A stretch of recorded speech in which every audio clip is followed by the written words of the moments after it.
नमस्कार प्यारे बच्चों। आज हम जानेंगे कि कक्षा 12वीं के 2022-23 के लिए पाठ्यक्रम में सीबीएसई ने किन किन विषयों को डाला है और हमारी परीक्षा किस हिसाब से होगी। तो सबसे पहले जानते हैं हिंदी आधार कोड संख्या 302 पाठ्यक्रम। प्रश्न पत्र दो खंडों खंड अ और खंड ब में होगा।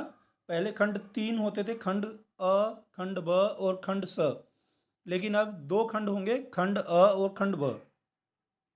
खंड अ में 45 वस्तुपरक प्रश्न पूछे जाएंगे। वस्तुपरक मतलब मल्टीपल चॉइस क्वेश्चन, एमसीक्यू पूछे जाएंगे, जिनमें से केवल 40 प्रश्नों के ही उत्तर देने होंगे। मतलब 5 का विकल्प होगा हमारे पास, लेकिन 5 का विकल्प वो कहाँ पर होगा वो हमें पाठ्यक्रम बताएगा। फिर खंड ब में वर्णनात्मक प्रश्न पूछे जाएंगे, मतलब डिस्क्राइबिंग क्वेश्चन होंगे। आप डिस्क्राइब करोगे, व्याख्या करेंगे, उसकी प्रश्नों का वर्णन विस्तार से उत्तर देंगे और प्रश्नों में उचित आंतरिक विकल्प दिए जाएंगे। मतलब यहाँ पर खंड ब में कहीं कहीं विकल्प आपको मिलेंगे, जैसे 3 में से 2 क्वेश्चन करने होंगे या 4 में से 3 क्वेश्चन करने होंगे, ऐसे आपको विकल्प मिलेंगे। तो कुल अंक हमारे होंगे 100 और निर्धारित समय होगा 3 घंटे। तो इन 100 अंकों में हमारे पास 20 अंक की जो परियोजना कार्य और मौखिक एवं वो श्रवण वाचन परीक्षा है वो भी साथ में जुड़ेगी। तो चलिए देखते हैं अब खंड अ में क्या क्या चीज़ें हैं। वस्तुपरक प्रश्न का भाग है खंड अ, मतलब एमसीक्यू पार्ट होगा खंड अ में। और सबसे पहला प्रश्न है अपठित गद्यांश। एक अपठित गद्यांश आएगा, उसके अंदर अपठित भाग के अंदर 15 अंक का अपठित भाग होगा। 15 अंक के अपठित भाग में पहला जो प्रश्न होगा वो अपठित गद्यांश होगा। गद्यांश लगभग 300 शब्दों का होगा, उसको अच्छे से पढ़ना होगा और उसके बाद एक एक अंक के उसके 10 क्वेश्चन होंगे, एमसीक्यू प्रश्न होंगे। तो उन एमसीक्यू प्रश्न में आपको छांट करके उत्तर देने होंगे।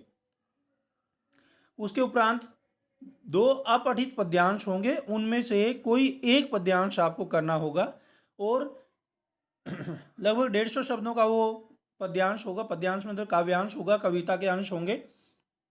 अपठित होंगे मतलब आपने कभी नहीं पढ़े होंगे, वो कहीं से भी उठा करके वो आपको दे देगा। और उसमें से आपको एक पद्यांश करना होगा 2 में से, और उसमें हर एक पद्यांश के नीचे 5-5 प्रश्न होंगे एक एक अंक के। ये भी एमसीक्यू होंगे, लेकिन ध्यान इस बात का रखना है कि एक ही पद्यांश के पांचों प्रश्न करने हैं। ऐसा नहीं है कि कई बार बच्चे क्या करते हैं कि पहले पद्यांश में से 2 क्वेश्चन कर लिए और दूसरे पद्यांश में से 3 क्वेश्चन कर लिए। तो ऐसा नहीं करना है, एक ही पद्यांश के पांचों प्रश्न आपको अटेम्प्ट करने हैं, चाहे आप पहले वाले पद्यांश के करिए चाहे आप दूसरे वाले पद्यांश के करिए। तो ये 5 प्रश्न हो गए ये एमसीक्यू। तो इस प्रकार आपके 15 प्रश्न जो हैं वो अपठित गद्यांश और अपठित भाग के 15 प्रश्न जो एमसीक्यू हैं वो पूरे हो जाएंगे। यहाँ पर अपठित गद्यांश लिखा हुआ है इसमें खंड में, ये गलत है, अपठित भाग आना था यहाँ पर।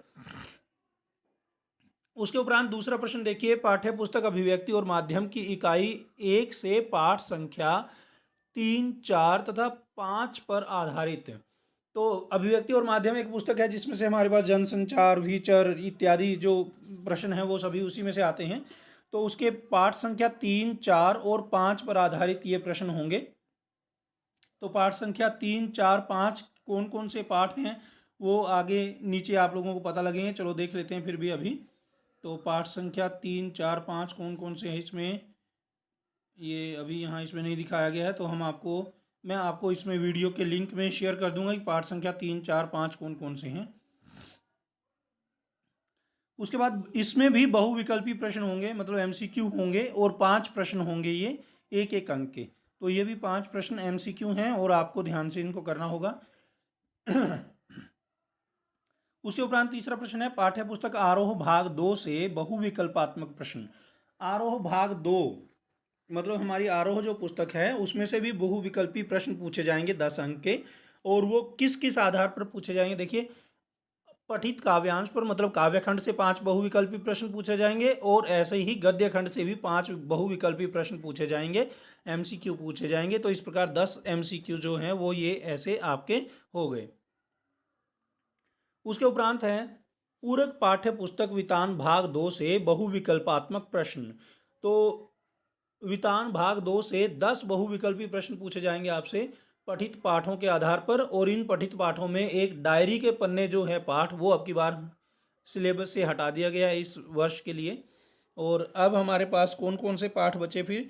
सबसे पहला है सिल्वर वेडिंग, फिर उसके बाद जूझ, और तीसरा है अतीत में दबे पांव। तो ये 3 पाठ हमारे पास बचे हैं, तो तीनों पाठों को अच्छे से तैयार कर लेने हैं, एमसीक्यू प्रश्न तैयार कर लेने हैं। मैं भी अपनी अगली आने वाली वीडियोस में आप लोगों को एमसीक्यू बना के दे दूंगा सिल्वर वेडिंग, जूझ और अतीत में दबे पांव पाठ के लिए। तो 10 प्रश्न आने हैं एमसीक्यू, अच्छे से तैयार कर लीजिएगा। तो इस प्रकार आपका जो बहुविकल्पी प्रश्न वाला खंड है, खंड अ, वो आपका समाप्त हुआ। तो 15 और 5 20, 20 और 10 30 और 10 40, 40 अंक के आपके पास बहुविकल्पी प्रश्न आएंगे। और इनमें मतलब 45 प्रश्न आपसे पूछे जाएंगे, लेकिन उनमें से आपको कोई 40 प्रश्न ही करने होंगे।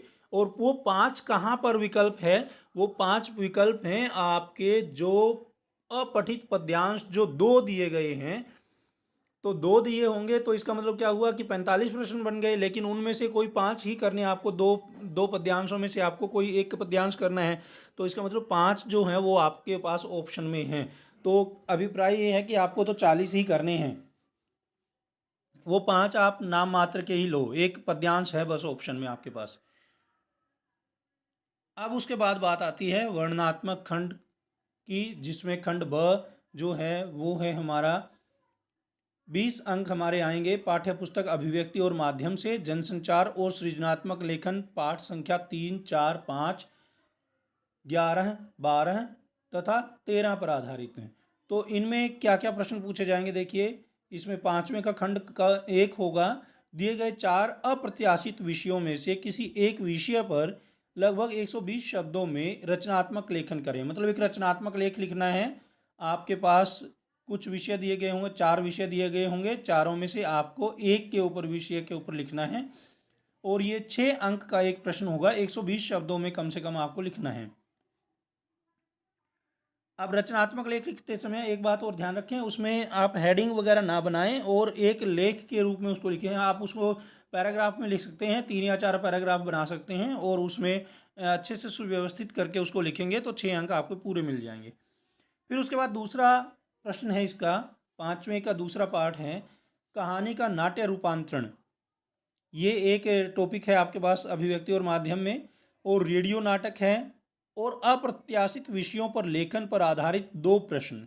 किसी भी कैसे हम रचनात्मक लेख लिख सकते हैं, या अप्रत्याशित विषयों के ऊपर हमें कैसे लेख लिखना चाहिए, इसको लेकर के 2 प्रश्न ये आपसे पूछे जा सकते हैं। इन तीनों में से 2 प्रश्न आएंगे आपके पास। मतलब विकल्प हो सकता है आपके पास, हो सकता है कहानी का नाट्य रूपांतरण में से भी एक प्रश्न पूछ लिया जाए, रेडियो नाटक में से भी एक प्रश्न पूछ लिया जाए, और अप्रत्याशित विषयों के ऊपर लेखन से आधारित इनमें से भी कोई एक प्रश्न पूछ लिया जाए। तो इस प्रकार आपके पूरे जो प्रश्न बनेंगे वो सारे सारे 3 प्रश्न होंगे, और 3 में से आपको कोई 2 प्रश्न आपको इसमें से करने होंगे। तो ये 3-3 अंक के 2 प्रश्न होंगे आपके पास, और लगभग 60 शब्दों में इनका उत्तर देना है। अगला भाग है 5वें प्रश्न का तीसरा भाग है पत्रकारिता और जनसंचार माध्यमों के लिए लेखन पर आधारित 3 में से 2 प्रश्न। 3 में से कितने प्रश्न करने हैं? 2 प्रश्न करने हैं, और वो 4-4 अंक के 2 प्रश्न होंगे। तो इसका अभिप्राय क्या हुआ कि 3 प्रश्नों में से 2 प्रश्न करने हैं, तो एक विकल्प हो गया आपके पास है। तो 2 प्रश्न करने हैं 4-4 अंक के। तो ये हुआ आपका रचनात्मक लेखन वाला भाग, अर्थात आपका जनसंचार और अभिव्यक्ति और माध्यम वाला भाग। उसके बाद 20 अंक तो ये हो गए पूरे अभिव्यक्ति और माध्यम वाले पार्ट से। और उसके उपरांत अगला प्रश्न जो बनता है हमारा पाठ्य पुस्तक आरोह भाग 2 से, इसमें से भी 20 प्रश्न 20 अंक के प्रश्न पूछे जाएंगे, और 20 अंक के प्रश्न पूछे जाएंगे। तो देखिए क्या क्या है उसमें। तो छठे प्रश्न का पहला खंड होगा काव्य खंड पर आधारित 3 प्रश्नों में से किन्हीं 2 प्रश्नों के उत्तर लगभग 60 शब्दों में देने हैं। 60 शब्द मान लीजिए कि आप कम से कम 6 या 7 लाइनें, और 3 अंक के 2 प्रश्न आपको करने हैं। इसमें से 3 प्रश्न होंगे, उनमें से 2 करने हैं। उसके बाद काव्य खंड पर आधारित 3 प्रश्नों में से किन्हीं 2 प्रश्नों के उत्तर। देखिए ऊपर भी काव्य खंड के ऊपर आधारित 3 प्रश्न दिए थे, उनमें से 2 करने थे। यहाँ पर भी काव्य खंड पर आधारित 3 प्रश्न हैं, उनमें से 2 करने हैं। तो हो सकता है यहाँ पर काव्य सौंदर्य से संबंधित कोई प्रश्न हो इसके अंदर। तो इस प्रकार लगभग 40 शब्दों में इनका उत्तर देना है, और 2-2 अंक के ये प्रश्न होंगे। अब गद्य खंड पर आधारित 3 प्रश्नों में से किन्हीं 2 प्रश्नों के उत्तर आपको देने हैं लगभग 60 शब्दों में। तो 3-3 अंक के ये 2 प्रश्न होंगे और उसके उपरांत फिर गद्य खंड पर आधारित 3 प्रश्नों में से किन्हीं 2 प्रश्नों के उत्तर, मतलब हर जगह आपको एक एक प्रश्न का विकल्प मिल रहा है। तो लगभग 40 शब्दों में इसके उत्तर देने हैं और 2 अंक का ये प्रश्न होगा। तो देखो इस बात का ध्यान जरूर रखना है कि 3 अंक के प्रश्न जो है वो लगभग 60 शब्दों में और जो 2 अंक के प्रश्न है लगभग 40 शब्दों में। मतलब कि 3 अंक के जो प्रश्न है वो 6 से 8 लाइनों में और 2 अंक के जो प्रश्न है वो 4 से 6 लाइनों में आपको उत्तर उनके देने हैं। इससे ना तो कम लिखें और ना ही इससे ज़्यादा लिखें। कई बार बच्चे लिखने लग जाते हैं, पूरे पाठ की समरी लिख देते हैं, उसके अंक आपको उतने ही मिलने हैं जितने उसमें जो प्रश्न पूछा गया अगर आपने उसका उत्तर दिया है तो। अभी आजकल जो हम देखते हैं ना बच्चे पूरी पूरी कहानी याद होती है उनको, तो वो प्रश्न देखते ही नहीं हैं कि प्रश्न क्या पूछा गया है। हो सकता है उस पूरी कहानी में से किसी एक विषय बिंदु के ऊपर फोकस करके कोई प्रश्न पूछा गया हो, लेकिन बच्चे उस प्रश्न को ध्यान से देखते ही नहीं हैं, पढ़ते ही नहीं हैं और बस ये देख लिया कि ये नमक पाठ से आया हुआ है या ये तुलसीदास वाले पाठ से आया हुआ है, तो शुरू से लेकर के और लास्ट तक पूरी कहानी लिख देंगे। तो यहाँ शब्द सीमा इसीलिए रखी गई है क्योंकि टीचर चेक करते परेशान हो जाता है और वो फिर गुस्सा उतारता है आपके ऊपर। तो इसलिए ऐसा ना करें, जो पूछा जाए वही उत्तर दें और जो शब्द सीमा है उसका ध्यान रखें। उसके उपरांत आप देखिए, जो मैं पहले बता रहा था कि मौखिक परीक्षा भी होगी आपकी। श्रवण वाचन परीक्षा जो है वो है 10 अंक की। ASL लिया जाएगा तो 10 अंक का होगा और परियोजना कार्य भी आपका 10 अंक का होगा। तो इस प्रकार आपके पूरे 100 अंक जो हैं वो पूरे हो गए हैं। और आपकी बार सबसे बड़ी जो ध्यान देने वाली बात है कि 12th क्लास में इन्होंने कोई पत्र नहीं रखा है। पत्र हटा दिया गया है 12th क्लास के पाठ्यक्रम से, तो पत्र नहीं आएगा आपके पास। आपकी बार जो आपका अप्रत्याशित विषयों के ऊपर लेखन है, रचनात्मक लेखन, वो रहेगा, पत्र नहीं रहेगा। तो ये बात ध्यान रखें सभी। और आगे भी मैं आपको आपके पाठ्यक्रम से संबंधित एक एक विषय के ऊपर जो है वीडियो भेजता रहूँगा, तो सभी बच्चे अच्छे से तैयारी करें। आरोह भाग 2 में कुछ पाठ जो हैं वो हटा दिए गए हैं, उन पाठों से प्रश्न नहीं पूछे जाएंगे इस सत्र के लिए। तो काव्य खंड में गजानन माधव मुक्ति बोध का एक पाठ है, सहर्ष स्वीकारा है। ज़्यादातर बच्चों को थोड़ी कठिन लगती थी ये पोएम और इसी कारण से इसको हटा दिया गया, पूरा पाठ हटा दिया गया, इसमें से कुछ नहीं पूछा जाएगा। और फिर उसके बाद फिराक गोरखपुरी की जो गज़ल थी, शेर थे उसके अंदर, रुबाइयाँ आएंगी लेकिन गज़ल हट गई है, तो गज़ल से कुछ नहीं पूछा जाएगा, रुबाइयों से पूछा जाएगा। याद रखना कि फिराक गोरखपुरी की जो रुबाइयाँ पाठ है उससे पूछा जाएगा, गज़ल से नहीं पूछा जाएगा। फिर गद्य खंड में देखें तो विष्णु खरे का जो पाठ है, चार्ली चैपलिन यानी हम सब, ये पूरा पाठ हट गया है। रजिया सज्जाद जहीर नमक, बहुत अच्छी कहानी थी, बड़ा आसान पाठ था, आराम से बच्चे इसको कर लेते थे, ये पता नहीं क्यों हटा दिया है, बहुत आसान पाठ था ये। तो नमक जो पाठ है वो भी हटा दिया गया है।